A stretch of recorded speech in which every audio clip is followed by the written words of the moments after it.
Hello guys, welcome to RKIAS. Guys, UPSC ने अपना notification निकाला है जो है 22/01/2025। ठीक है, 2 दिन पहले यूपीएससी ने अपना नोटिफिकेशन निकाला है regarding UPSC CSC exam. Okay, तो आज हम क्या करेंगे, आज हम एक डिटेल डिस्कशन करेंगे कि कौन से न्यू चेंजेस आ रखे हैं। ओके, आपको फॉर्म कैसे फिल करना है, क्या क्या इंपॉर्टेंट चीज़ें हैं आपको जो फॉर्म फिल करते वक्त ध्यान रखनी है ताकि बाद में इश्यू ना आए। ओके, तो ये सारी चीज़ें हैं हम इस वीडियो में कवर कर लेंगे। ओके, और हम लोग अलग से एक वीडियो भी बनाएंगे कि ओटीआर कैसे फिल करते हैं और एप्लीकेशन कैसे फिल करते हैं, डिटेल्ड वीडियो। बट इसके पहले आपको कौन सी चीज़ों का ध्यान रखना है और नोटिफिकेशन में क्या क्या चेंजेस हैं वो काफ़ी सिंपल वे में, एक सिंप्लीफाइड वे में मैं आपको इस वीडियो में बताऊंगा। ओके, तो सबसे पहले तो क्या क्या चीज़ें इंपॉर्टेंट है। ओके, तो candidate to ensure the eligibility for the examination, यही कि कौन से कैंडिडेट एलिजिबल है, ये इतना इंपॉर्टेंट नहीं है। अब हाउ टू अप्लाई, देखो अप्लाई करने के लिए यूपीएससी क्या बोल रहा है कि सबसे पहले आपको ओटीआर फॉर्म भरना पड़ता है। ओटीआर क्या होता है, वन टाइम रजिस्ट्रेशन फॉर्म। और ओटीआर फिल करने के बाद एप्लीकेशन फॉर्म आप भरोगे और एप्लीकेशन फॉर्म आपका 4 पार्ट में डिवाइडेड होगा। ओके, आगे मैं बताऊंगा कौन से 4 पार्ट है, क्या है करके एवरीथिंग। ओके, तो यहाँ पे देखो, यहाँ पे बोला है कि यहाँ पे आप क्या कर सकते हो, ये जो वेबसाइट है upsconline.gov, यही से आपको फॉर्म भरना है। ओके, और कौन सी भी दूसरी वेबसाइट नहीं है। मतलब आप बोलोगे कोई फर्जी वेबसाइट पे हो गया, आपके साथ साइबर क्राइम हो गया, नहीं करना। आपको मेक श्योर करना है कि आप इसी वेबसाइट पे जाके फॉर्म भर रहे हो। ओके, सबसे पहले आपको वन टाइम रजिस्ट्रेशन भरना है। वन टाइम रजिस्ट्रेशन भरते वक्त आपको ये याद रखना है, आप जो भी इंफॉर्मेशन डाल रहे हो ढंग से और सही से डाल रहे हो। क्यों?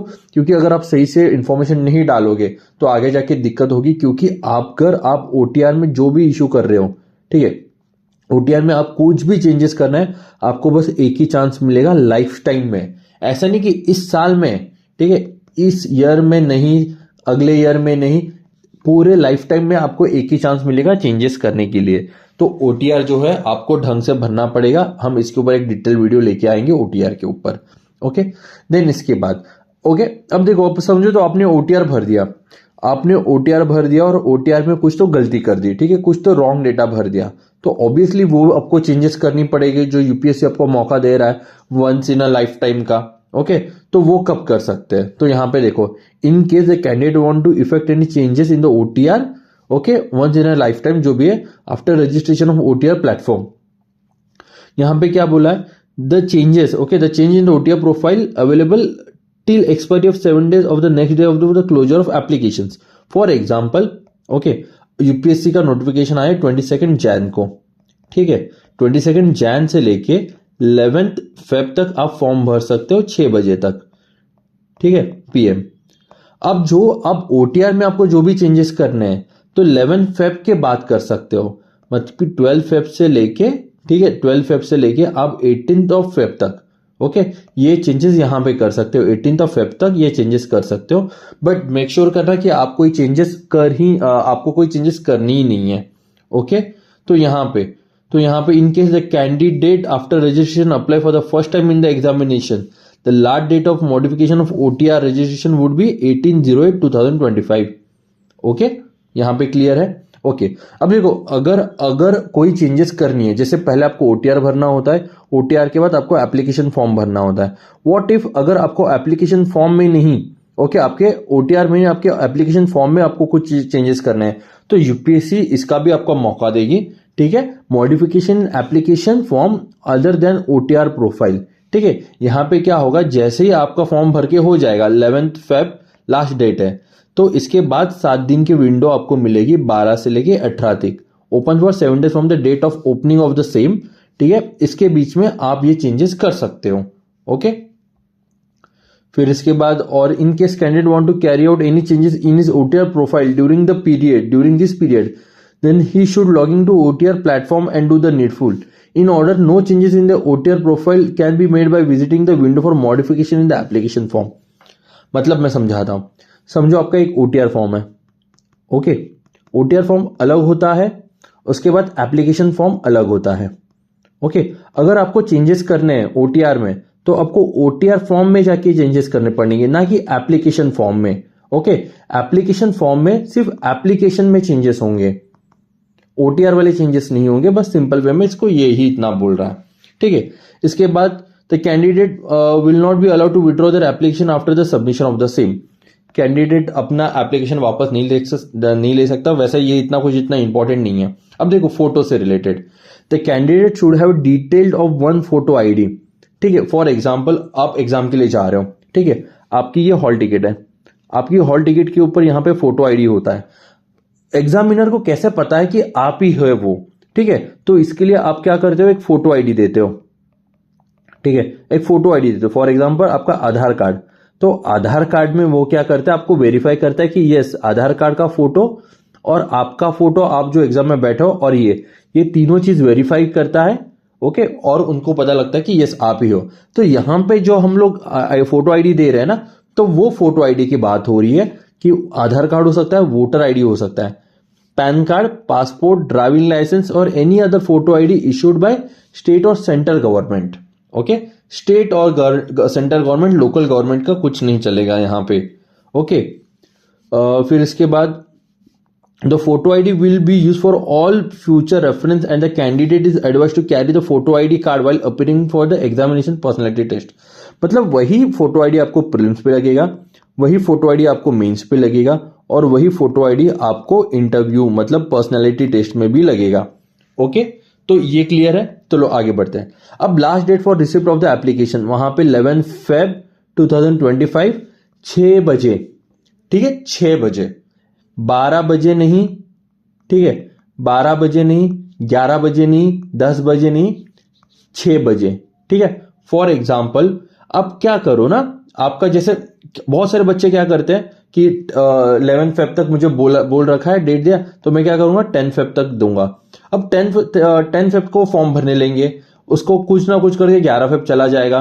फिर इसके बाद आपको पैसे पे भी करना पड़ता है, कभी कभी पेमेंट में इश्यू हो जाता है। फिर आपकी अगर ये टाइम एक्सीड हो गया ना, आप उस साल का फॉर्म नहीं भर सकते और आपका वो साल पूरा का पूरा वेस्ट हो जाएगा, पूरी पढ़ाई वेस्ट हो जाएगी। तो ट्राई कीजिए, यहाँ पे 11 फरवरी का है ना, आप 1 Feb तक, ठीक है, 1 Feb तक आप पूरा आपका फॉर्म करके प्रोसेस खत्म कर दीजिए, ठीक है। देन इसके बाद ये दे रखा है online question for paper representation portal. फिलहाल इसके लिए जरूरी नहीं है, हमारे फॉर्म फिल करने के लिए आगे बढ़ते हैं, ठीक है। देन देखो, अब जो फोटो देते हो ना उसको, वो भी इंपॉर्टेंट है। Instruction in respect of uploading a photograph while filling up the online application form. Okay, for example आपको ना फोटो देना होता है, तो समझो कि यूजुअली क्या होता है, ये आपका फोटो का साइज है, ठीक है। तो क्या होता है, यहाँ पे कोई इतना अपना फोटो लगा देता है, ठीक है, ऐसा फोटो लगाया वैसा। सिंपल सी चीजें, यहाँ पे ज्यादा आपको कुछ नहीं करना। आपका जो फेस है, ठीक है, वो 3/4 कवर होना चाहिए, और यहाँ पे आपका नाम आना चाहिए, नेम, ठीक है, आपका नेम। देखो क्या क्या बोला है यहाँ पे यूपीएससी ने, ensure that the name of the candidate and the date of which the photograph was taken are clearly mention on the photograph. मतलब यहाँ पे आप थोड़ा मैं डिटेल में दिखाता हूं। यहाँ पे आपका फेस आ गया, यहाँ पे इतना, यहाँ पे आपका नेम आएगा, और यहाँ पे उस टाइम की डेट आएगी, ठीक है। तो ये चीजें आपको आपके फोटो में होना बहुत जरूरी है। ओके, कि आपका जो फेस है वो 3/4 कवर करे, 3/4 एरिया। इसके बाद बहुत इंपॉर्टेंट, समझो कि आपके फोटो में अभी आपने क्या किया, यहाँ पे आपके फोटो में यहाँ पे बियर्ड है, ठीक है। तो सेम लुक, आपको बियर्ड है तो सेम लुक आपको मेंस में भी कैरी करना है, और सेम लुक आपको पीटी में भी कैरी करना है पूरा टाइम। तो मेक श्योर कीजिए आप जो लुक रखोगे वही लुक हर एक टाइम कैरी करोगे। अगर फोटो में आपके स्पेक्स है, ठीक है, तो आपको स्पेक्स कैरी करने पड़ेंगे हर बार। ऐसे नहीं कि फोटो में स्पेक्स है और आप बाद में स्पेक्स नहीं पहनोगे अगले फोटो में वगैरह, ऐसा नहीं चलेगा। एक ही फोटो हर जगह, और जैसे आप कैरी करते हो वैसे ही कैरी करना पड़ेगा। The candidate face should occupy 3/4 of the space in the photograph. The candidate must ensure that appearance must match with the photograph at the stage of the examination process, at the end of the prelims, mains and interview. Okay, मतलब बहुत सारे बच्चों का issue क्या होता है कि समझो कि उन्होंने जब फोटो निकाला तब वो गंजे थे, अब उनके अच्छे खासे बाल आ गए, ठीक है, तो ये भी नहीं चलेगा। तो फोटो में गंजे तो यहां पे भी आपको गंजा ही होना पड़ेगा। अगर फोटो में बाल है, ठीक है, तो जब आप एग्जाम दोगे उस टाइम भी आपके उतने ही बाल होने चाहिए। काफी क्लियर है ये चीज, ठीक है। चलो आगे बढ़ते हैं। The candidate must reach the venue at least 30 minute prior for the commencement of the each session. मतलब देखो 9:30 का पेपर होता है, आपको 9 बजे ही पहुंचना पड़ेगा सेंटर पे। पहले कैसा होता था कि 9:30 का पेपर है ना, आपको 9:10 तक एंट्री मिल जाती थी, 9:10 9:15 तक। अब नहीं, आपको 30 मिनट प्रायर ही पहुंचना है। ये बहुत इंपॉर्टेंट है। मेरे सामने, ठीक है, मेरे सामने कुछ कुछ बच्चों के मेंस मिस हो गए, ठीक है। यूपीएससी सेंटर की ये बात है, यूपीएससी सेंटर की बात है। एक बंदा था, वो फॉरेस्ट की तब पेपर दे रहा था, तो वो लेट हो गया था, तो उसको एंट्री है ना 2 मिनट के लिए एंट्री अलाउ ही नहीं किया और उसका मेंस छूट गया फॉरेस्ट का। तो ये चीज बहुत इंपॉर्टेंट है, बहुत जरूरी है, क्योंकि यहां पे यूपीएससी ने बोला है कि no late entry will be allowed at inside the exam venue under the any circumstance. Okay, then यहां पे देखो पहले क्या होता था, पहले 24 सर्विस होती थी, अब इस बार 23 सर्विस है। सर्विस ढंग से देखो कौन सी आईएएस, आईएफएस, आईपीएस। क्योंकि यूपीएससी ने क्या किया इस बार, देखो हर बार क्या होता था, अब मेंस दो, अब प्रीलिम्स दोगे, प्रीलिम्स के बाद मेंस आएगी। अब मेंस में क्या होता था, डैफ होता था, ठीक है। डैफ में, ठीक है, आपको सारी चीजें भरनी होती थी। इसके बाद इंटरव्यू होता था। अब इंटरव्यू में आपको सर्विस प्रेफरेंस एंड कैडर, ठीक है, और हॉबी, ये सारी चीजें, ठीक है, मतलब डिटेल डैव जो भरते हैं ना, वो इंटरव्यू के दौरान भरना पड़ता था। बट यूपीएससी ने क्या किया, अब ये सब प्री में ही लेके आ गए। ओके, सारी चीजें प्री में ही लेके आ गए। सिर्फ कैडर अलॉटमेंट है, कैडर का जो प्रेफरेंस है आप डैफ ये मेंस वाले डैफ में भर सकते हो, बट यहां पे आपको प्री में ही सारा डैफ भरना है। मतलब यहां पे आपको सर्विस प्रेफरेंस देना है। ओके, सर्विस प्रेफरेंस देने के बाद आपके जो हॉबीज आप डालते हो, ठीक है, एक्स्ट्रा करिकुलम आप डालते हो, ओके, ये सारी चीजें आपको प्रीलिम्स के ही डैफ में देना है, ठीक है। तो सर्विस अलॉटमेंट की, अगर पहले आप आईएएस प्रेफर कर रहे हो, फिर आईएफएस प्रेफर कर रहे हो या फिर आईपीएस प्रेफर कर रहे हो, ये सारी चीजें। इसमें और एक बात, अगर समझो कि आपने आईएएस डाला, आईपीएस डाला, आईएफएस डाला, तीनों ही सर्विस डाली और आपने छोड़ दिया कि मुझे और नहीं चाहिए, जो मुझे यूपीएससी देगा वो मैं देख लूंगा, ठीक है। तो अगर यहां पे और समझो कि आपकी रैंक आती है 380, ओके, अगर आपको यहां पे आईएएस नहीं मिल रहा है, आईपीएस भी नहीं मिल रहा और आईएफएस भी नहीं मिल रहा है, क्योंकि पहले ही वो सारे सीट्स फुल हो गई हैं, तो फिर आपको उस साल आपको कोई भी सर्विस अलॉट नहीं होगी, क्योंकि आपने कोई भी सर्विस के लिए फॉर्म फिल ही नहीं किया है। तो जितने आप सर्विस के लिए फॉर्म फिल करोगे उतनी ही सर्विस आपको मिलेगी, ओके। जितने नहीं फिल करोगे तो नहीं मिलेगी। तो ये भी बात बहुत इंपॉर्टेंट है, जरूर याद रखना। इसके बाद 79 वैकेंसीज इस बार आ रखी है, जो पिछले साल से थोड़ी कम है, ओके। देन इसके बाद नेक्स्ट सेंटर्स देखिए, आपके जो प्रीलिम्स का सेंटर है कहां कहां पे वगैरह, मेंस का कौन सा सेंटर है, ठीक है, वो देख लेना, इतना कुछ नहीं पॉज करके। अब देखो, अब यहां पे क्या इंपॉर्टेंट है, ठीक है। A candidate is willing to apply for the civil service examination shall be required to apply online, submit the requisite information supporting the documents. मतलब क्या, अगर आपको फॉर्म भरना है तो आपकी बर्थ डेट, कैटेगरी, आप कौन से कैटेगरी से बिलोंग करते हो, आपका एजुकेशन क्वालिफिकेशन, आपने कौन सा क्या क्वालिफाई किया है, एंड सर्विस प्रेफरेंस, जो कि मैं डैफ की बात कर रहा था, ठीक है। ये जो कमीशन की ऑनलाइन से ही भरना पड़ेगा।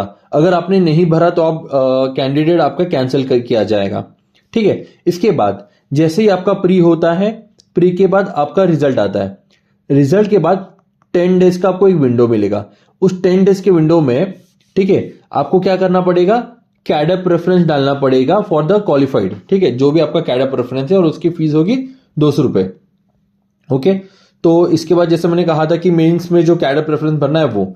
इसके बाद the commission shall also provide a window of 15 days after the declaration of the result of return candidate, return part of the civil services, ठीक है, जो पीटी के लिए क्वालिफाई हो रहे हैं। The candidate as per notice 1 below required to update their detailed education qualification status, okay, and to produce upload the proof of the passing of the requisite qualification. Okay, देखो पहले कैसा होता था, समझो आप ये साल मतलब 2025 का जो ईयर है आपका पासिंग ईयर है, जून में आप पास हो रहे हो। ऑब्वियसली आपका रिजल्ट तुरंत नहीं आएगा, आपका रिजल्ट ऑब्वियसली जून जुलाई में आएगा, एग्जाम तो मई में हो रही है। तो पहले कैसा होता था, आप प्रीलिम्स लिख सकते थे, बट जब भी आप मेंस लिखोगे, मेंस में आपको आपका सर्टिफिकेट देना पड़ता था, ठीक है, क्या ग्रेजुएशन का। बट यहां पे आप मेंस के टाइम में, आप इस बार प्रीलिम्स के टाइम में इस बार आप इंटरव्यू के टाइम पे दे सकते हो, ठीक है। इस बार आप इंटरव्यू, जब भी आपका इंटरव्यू होगा, आप तब उसके टाइम आपका ये जो सर्टिफिकेट है क्वालिफिकेशन का, आप वो दे सकते हो। यही चीज वो यहां पे बोल रहा है, ठीक है। फेलिंग सच कैंडिडेट, जो भी बोल रहा है उसको नहीं मिलेगा, उसके कैंडिडेट नहीं लेंगे, ठीक है। इसके बाद ये और एक विंडो आपको प्रोवाइड कर रहा है। क्यों प्रोवाइड कर रहा है window? To provide an option to update. क्या अपडेट करने के लिए? आपका postal address, higher education qualification, achievement in the different field, employment details. अगर ऑब्वियसली जब मई में एग्जाम हो रहा है, ठीक है, और आप अगले जैन या दिसंबर में आप फॉर्म भर रहे हो, तो इसमें कुछ तो चेंजेस होते होंगे ना, तो ये चेंजेस अपडेट करने के लिए। And detail of the service allocated on the basis of the earlier previous year civil service examination and, okay, मतलब समझो कि आप पहले से ही अब आपने एग्जाम क्लियर कर ली, जैसे आपने अप्रैल में रिजल्ट आ गया, आपने एग्जाम क्लियर कर ली। अब क्लियर करने के बाद ऑब्वियसली आपको तो कैडर विडर सर्विस एलोकेशन वगैरह नहीं आएगा ना, वो तो आफ्टर अ टाइम आता है, ठीक है। तो यहां पे क्या होगा कि जब भी आप 2025 का पेपर का आप ये कर रहे हो, अपीयर हो रहे हो इंटरव्यू में, ठीक है, तो आपको जो जहां पे जो भी सर्विस मिली है ना, आप वो यहां पे अपडेट कर सकते हो। And cadre preference of the current examination, okay. इसके बाद यहां पे जैसे मैंने यहां पे ये जो बोला था ना कि जो सर्विस के लिए आप दे रहे हो, ठीक है, कहां गया, अगर आपने 3 सर्विस भरी तो 3 ही सर्विस के लिए आपको लिया जाएगा, बाकी सर्विस के लिए आपको लिया नहीं जाएगा। यही चीज ये यहां पे बोल रहा है, ओके।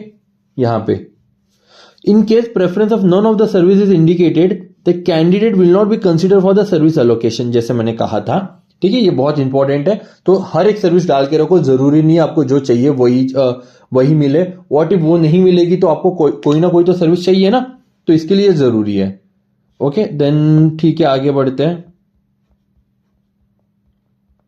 हाँ, नंबर ऑफ अटेम्प्ट सबको पता है, फिर भी मैं एक बार रिपीट करता हूं। SC ST के लिए अनलिमिटेड होंगे, OBC के लिए 9 होंगे और PWD के लिए 9 अटेम्प्ट होंगे, ठीक है। और इसकी जो फीस है वो 100 रुपीज है, जनरल, OBC एंड EWS। और जो भी SC ST and all female, ठीक है, अगर आप फीमेल कौन से भी कैटेगरी से बिलोंग करते हो, आपके लिए फ्री होगी ये fees. All female candidate and candidate belong to SC ST personality PWD are exempted from the payment of the fee, ठीक है। आप अगेन वही चीज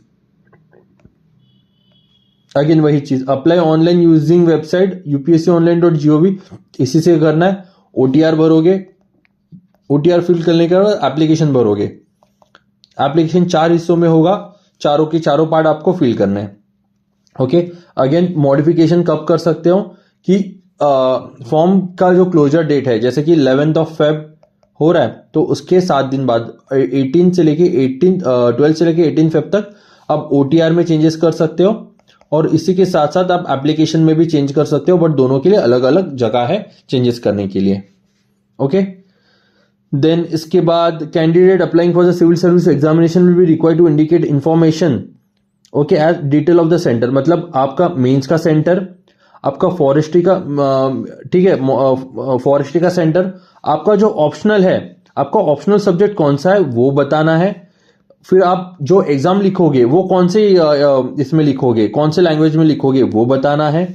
मीडियम जो ऑप्शनल का जो लैंग्वेज है वो बताना है। एग्जाम्पल मैं बताता हूं, ठीक है। जैसे कि सबसे पहले तो आप मेंस कहां पे दे रहे हो, वो सेंटर, जैसे कि अगर आप दिल्ली में दे रहे हो तो दिल्ली। उसके बाद मेंस में क्या होता है, GS होता है, ऑप्शनल होता है। तो जीएस आप कौन से लैंग्वेज में दोगे, ठीक है, उसकी लैंग्वेज इंग्लिश या फिर कोई रीजनल आपकी लैंग्वेज होगी तो ऑप्शनल कौन से लैंग्वेज में दोगे वो बताना है। इसके बाद लैंग्वेज का जो पेपर है आप कौन सा लैंग्वेज का पेपर देना दोगे। जैसे रीजनल एक लैंग्वेज आपको कंपलसरी होती है, तो यहाँ पे आप हिंदी दोगे, मराठी दोगे, गुजराती दोगे, उड़िया दोगे, ठीक है। तो अलग अलग लैंग्वेज यहाँ पे इसी जो प्रीलिम्स वाले फॉर्म में ही आपको सिलेक्ट करनी है। और इसके बाद, ठीक है, लैंग्वेज के बाद एक इंग्लिश लैंग्वेज आपका कंपलसरी होता है। ये सारी चीजें। देन इसके बाद ये जो फॉर्म फिल करने का लास्ट डेट है तो 11th ऑफ फेब 6 बजे तक है, 6 बजे तक है, 6 बजे तक है, 6 बजे तक है, 6 बजे तक है। बहुत इंपॉर्टेंट है, ठीक है। देन इसके बाद ओके देखो, अब देखो ये थोड़ा कैटेगरी से रिलेटेड बात करते हैं, ठीक है। व्हाट इफ आप ओबीसी से बिलोंग करते हो, ओके। अगर आप ओबीसी से बिलोंग करते हो तो आपका ओबीसी सर्टिफिकेट चाहिए, ठीक है, वो भी नॉन क्रिमिनल लेयर। कौन सा नॉन क्रिमिनल लेयर? 3 साल का एलिजिबल नॉन क्रिमिनल लेयर, उसके बेसिस पे आपका नॉन क्रिमिनल लेयर चाहिए। इधर 2021-22 का फाइनेंशियल ईयर, या फिर 2022-23 का फाइनेंशियल ईयर, या फिर 2023 और 24 का फाइनेंशियल ईयर। इन 3 फाइनेंशियल ईयर के बेसिस पे आपका नॉन क्रिमिनल लेयर सर्टिफिकेट बनना चाहिए और उसी के बेसिस पे आपका ओबीसी सर्टिफिकेट बनना चाहिए, ओके। ये हो गया ओबीसी के लिए। सर फिर ईडब्ल्यूएस के लिए क्या होगा?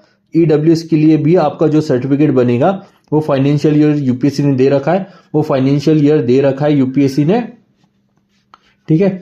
2023 और 23 और 24, मतलब 2023 और 24 का फाइनेंशियल ईयर। अब 2023 और 24 का फाइनेंशियल मतलब क्या? मतलब 1 अप्रैल, ठीक है, 1 अप्रैल 2023 से लेके 2024 तक, ठीक है, 31 ऑफ मार्च। ये जो फाइनेंशियल ईयर है इसी के बेसिस पे आपका ये ओबीसी सर्टिफिकेट बनना चाहिए, ओके। और आपका जो ओबीसी सर्टिफिकेट बन रहा है, ठीक है, वो कब इशू होना चाहिए? वो इशू होना चाहिए 1 अप्रैल, ठीक है, 2024 से लेके 11th ऑफ फेब तक, ठीक है। इसी के बीच में आपका जो सर्टिफिकेट है वो इशू होना चाहिए, ठीक है। अब यहां पे भी देखिए, यहां पे लिखा है ओबीसी के लिए, and the issued on 1/04/2024 after the completion of 23-24, ठीक है, financial year, but not later than the closing date of the UPSC. मतलब ओबीसी के लिए आपको नया पेपर, नया ये फॉर्म, नया सर्टिफिकेट लाना पड़ेगा, ठीक है।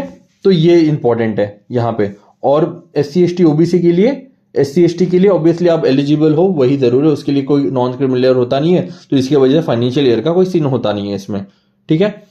व्हाट इफ आप SC से बिलोंग करते हो या फिर आप SC कैटेगरी से बिलोंग करते हो, बट आपने ना इससे जनरल कैटेगरी से फॉर्म भरा और बाद में फॉर्म भी सब भरने के बाद बोल रहे हो, यूपीएससी को रिक्वेस्ट कर रहे हो, नहीं मैं तो SC से बिलोंग करता हूं, मेरे पास सारे सर्टिफिकेट है, अब मुझे SC कैटेगरी में कंसिडर करो, तो यूपीएससी बोलेगा भाई ऐसा नहीं होता यहाँ पे, such request shall not be entertained by the commission, ठीक है, चेंज ऑफ कैटेगरी। तो ये चीज है। Then again plan of examination, सबसे पहले प्रीलिम्स होता है, प्रीलिम्स के बाद ये क्वालिफाइंग होता है, क्वालिफाइंग इन नेचर। उसके बाद मेंस होता है, मेंस के मार्क्स कंसिडर किए जाते हैं, और इसके बाद पीटी होता है, पीटी के मार्क्स कंसिडर किए जाते हैं, ठीक है। इसके बाद जो आपका प्रीलिम्स है 1/3 नेगेटिव वगैरह ये सारी चीजें तो खैर इतनी बताने की जरूरत नहीं है, ओके। प्रीलिम्स में अगेन 2 पेपर होते हैं, एक जीएस होता है, एक सीसैट होता है। जीएस 200 मार्क का होता है, सीसैट भी 200 मार्क का होता है। इसमें 80 क्वेश्चंस होते हैं, इसमें 100 क्वेश्चंस होते हैं। यहाँ पे 2 मार्क का एक क्वेश्चन एंड 1/3 नेगेटिव होता है। यहाँ पे 2.5 मार्क का एक क्वेश्चन एंड 1/3 नेगेटिव होता है, okay. And then mains examination में अलग अलग पेपर होते हैं। पेपर 1 क्वालिफाइंग होता है, पेपर 2 इंग्लिश होता है, मतलब कौन सी भी एक रीजनल लैंग्वेज, ठीक है, included in the 8th schedule of the constitution. फिर इसके बाद पेपर 1 होता है जो कि ऐसे होता है। फिर GS1 का ये सिलेबस है, आप देख लेना। GS2 का ये सिलेबस है, GS3 का ये सिलेबस है, GS4 का ये सिलेबस है। और ऑप्शनल 2 पेपर होते हैं आपके। ऑप्शनल के 2 पेपर, आप जो भी ऑप्शनल सिलेक्ट करोगे ऑप्शनल आपको सिलेक्ट करना पड़ेगा। ये हो गया। देन इसके बाद इसका पूरा सिलेबस दे रखा है। ये आप देख लेना बाद में आराम से, जो इंपॉर्टेंट है मैं वो बताऊंगा आगे।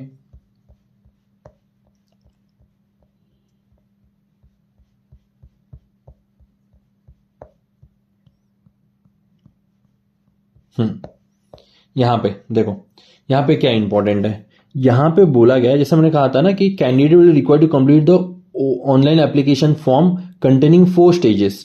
ठीक है, सबसे पहले तो आपका एप्लीकेशन फॉर्म है, एप्लीकेशन फॉर्म के आपके 4 स्टेज होंगे। ठीक है, फर्स्ट स्टेज में आपको क्या करना पड़ेगा, OTR भरना पड़ेगा। सेकंड स्टेज में आपको क्या करना पड़ेगा, एप्लीकेशन फॉर्म भरना पड़ेगा, जो भी आपका एप्लीकेशन फॉर्म है। ठीक है, थर्ड स्टेज में आपको क्या करना है, आपको डैफ भरना है। ओके, और फोर्थ स्टेज में आपको क्या करना है, fees, photograph, signature and exam centre, ये फिल करना है। ठीक है, डैफ पे थोड़ा सा ध्यान दो, डैफ कौन सी सर्विस आप दोगे, आपके हॉबीज क्या होगे, आपके एक्स्ट्रा करिकुलम आपने क्या किया था, ये सारी चीजें डैफ में आएगी। इसके ऊपर डिटेल सेशन लेंगे हम एक अच्छे से। 100 रुपये फीस होगी, महिलाओं के लिए SC/ST कैटेगरी के लिए फीस माफ है। आपका जो फोटो आईडी है, आधार कार्ड वगैरह, वो फोटो आईडी होना चाहिए, और आपका जो फोटो है वो 300 KB से बड़ा नहीं होना चाहिए और 20 KB से छोटा नहीं होना चाहिए। ओके, देन इसके बाद application form part 1 part 2 can be filled by 22 जनवरी। 22 जनवरी से मतलब अभी वो फॉर्म चालू हो गए, और 11 फरवरी के पहले तक आपको भरने हैं। आपका जो भी ईमेल आईडी है, ठीक है, वो ढंग से दीजिए, क्योंकि उसी के ऊपर आगे का कम्युनिकेशन होने वाला है। ओके, तो guys this was the detail understanding of UPSC का जो नोटिफिकेशन आया था for UPSC CSE 2025। I hope ये सेशन जो है आपको बहुत ही हर एक चीज मैंने क्लियर करी है। जैसे मैंने कहा था, OTR और एप्लीकेशन फॉर्म को डिटेल्ड वे में कैसे फिल करना है, इसकी वीडियो में 1-2 दिन में लेके आ जाऊंगा। Okay guys, thank you so much for watching this video. Bye everyone.